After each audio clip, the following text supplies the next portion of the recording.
In this video today, we are going to be taking a look at some of the best decks in Riftbound right now. We've got the Sydney Regional Qualifier starting tomorrow. Very excited to watch that. Hopefully see some new players since Sydney so far from Europe and North America. There might be players who've not competed at a regional yet. We've still got some of like the best players so far like Alan ZQ, Prismatic, the Challenge TCG boys going down. And we've even got some of the top Chinese players there apparently. So first chance to see is the Chinese against the West, or the best of the West, so to speak. But yeah, in this video, I'm going to quickly go through a bunch of legends and decks that I think could win the event. I've picked quite a few. We're not going to spend ages on each one, but a couple of minutes just saying why the deck's good. So we're starting off with Master Yi. This is the current deck that I am running. The XP Yi is solid. I'd probably say he's like B tier, but this Yi, a lot of top players think he's S tier.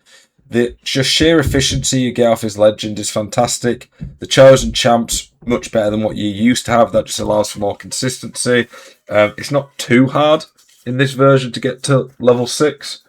For me as well, this is my own version. A lot of the decks that I'm going to show you have been like from Chinese events or Runes and Rifts online events. I will obviously be honest and say which one's which, but this one's my own version. Star Spring would be the game 1. It's a really good battlefield, Star Spring, to be honest. And with the pump spells you get in the Yi deck, it's really, really nice for being able to just catch people off guard. You can even do things where, like, you conquer a Star Spring, you play a first mate there, it puts your other unit back to base, readied, and you go to the other one. So it can do some really good plays. Grove of the Godwiller, very, very good. Grove of the Godwiller is a really solid battlefield in general. If you get to go first with this, incredible, and you're very hard as Yi to knock off. Start at peak, I put it as my go second. It's not the end of the world if the opponent gets this, but there's a good chance they want the other battlefield, and this one's really good for you. Even split of runes, quite unit heavy. We've got our 2 drops with Lonely Poros, Scuttle, and Dragon Soul Sage. Nami is a little one that I'm kind of working with. First mate's really good for just moving your characters around. Kiana's solid. Rengar, honestly up there for the best card in set 3. If you're in orange, you should be using him, unless you're Aurora, I guess. And then Vilemore's a really good finisher. Lots of good spells, pump spells. We've got 5 counters there with Defy and Repulse. Charm's amazing when you've got the +2 while defending, and a little hidden there. Gearhay in the sideboard. Trinity Force I put in when I'm against decks like Vex, where I know that there's a decent chance they're going to try hold. So if I go second, I can just put those on and I get ahead in the points race. Unyielding Spirit, if you're playing against like a really heavy spell deck, that's very good. So that's the Yi deck. Draven, the other one that I've run a bit so far, set 3. Very similar to previous Draven, so I'm not going to spend forever going over it. Star Spring's my game 1, very good again. Treasure Hoard, I put as my game 2. It's a pretty solid one that doesn't massively benefit the opponent if they do choose to go there. Targon's Peak, very good game 1. You have a lot of 2 cost stuff in Draven.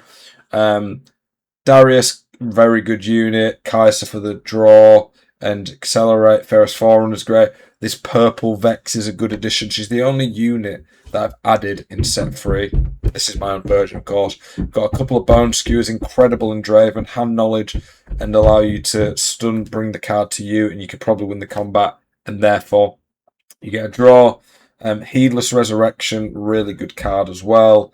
You can do some crazy plays with that. And then the sideboard, we've got more Heedless Resurrection, Starcross. Those are honestly really good against Aurora. Factory Recall's very solid.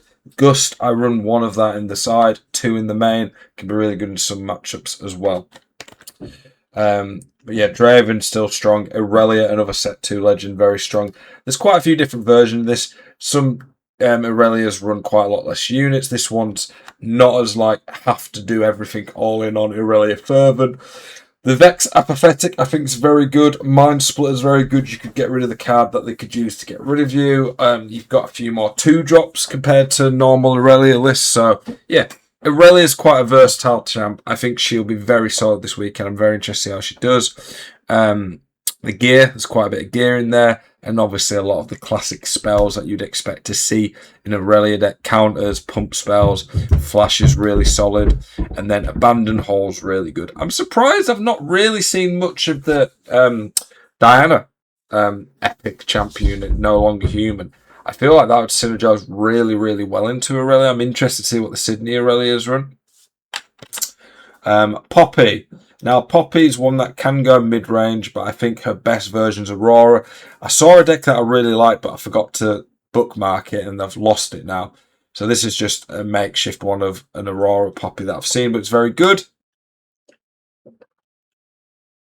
It's got some weird stuff as well, like these Vanguard Armories, Forge of the Future.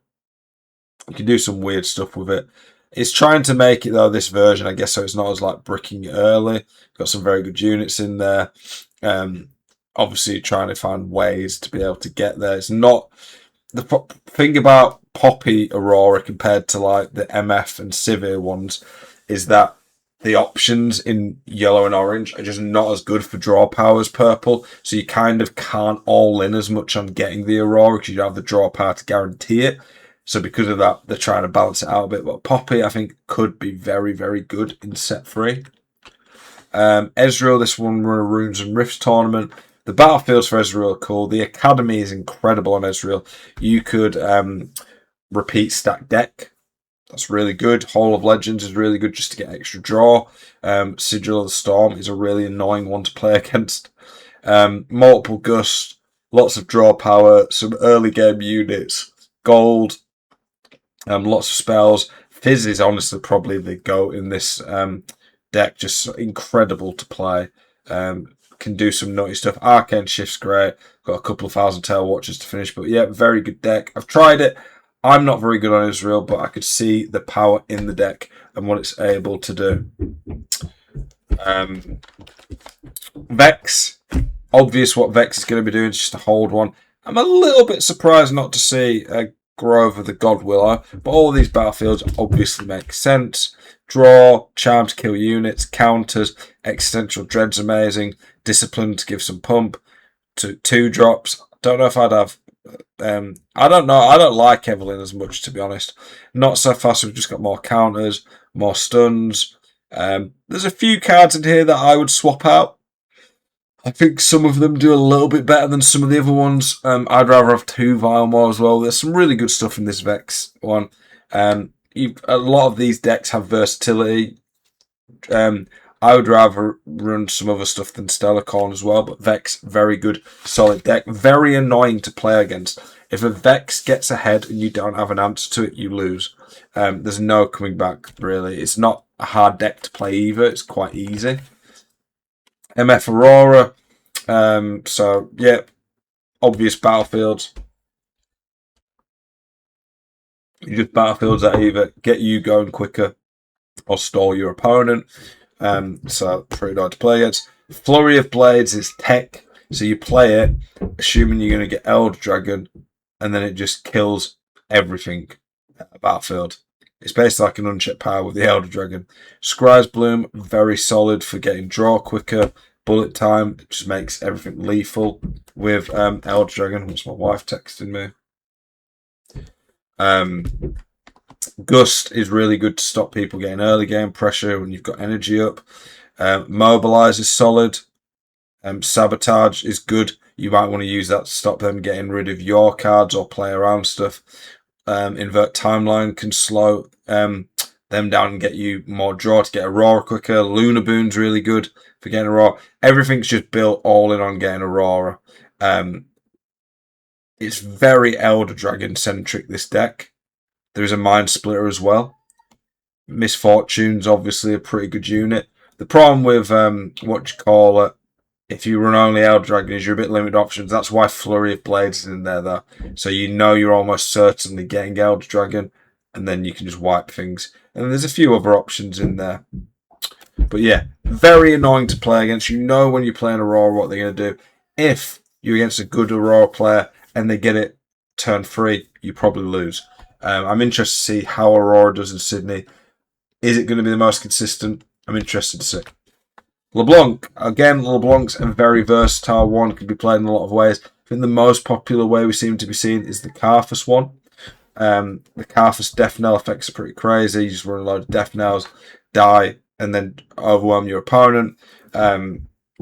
I've seen Randy is running like a version with echoes to try like what you got, just pump more energy in, blow your opponents out. The early game on LeBlanc is very important. If she gets going early, she probably wins. But she does struggle to come from behind. Like I beat LeBlanc 8-1 in a game the other day with Yi. I got on both battlefields by turn 2, and she just couldn't get me off. So LeBlanc is quite a difficult deck, I think, to play. And if she has a good start, she'll probably win. If she has a bad start, it's going to be hard to get over that. Lilia, really good aggro deck. One of the best, if not the best, aggro deck in the game right now. I think she's a better version of what Rek'Sai was trying to do. The sprites are very hard to play against. Honestly, Lilia, for the most part, plays itself. Obviously, even the easier decks have lots of finer intricacies to master them.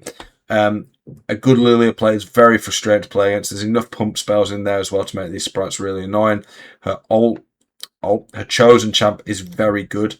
Base just constantly gets what do you call it? Sprites, helps a legend as well. So very aggro play style, very good. No Sprite Queen here. That is a good option. Set, really solid. Set can be played in quite a few ways. I think Set and Fiora somewhat have similar play styles, can be very good. Challenge, very, very good card. If Set gets a lot of these early, you really struggle. I'm surprised to only see one Repulse.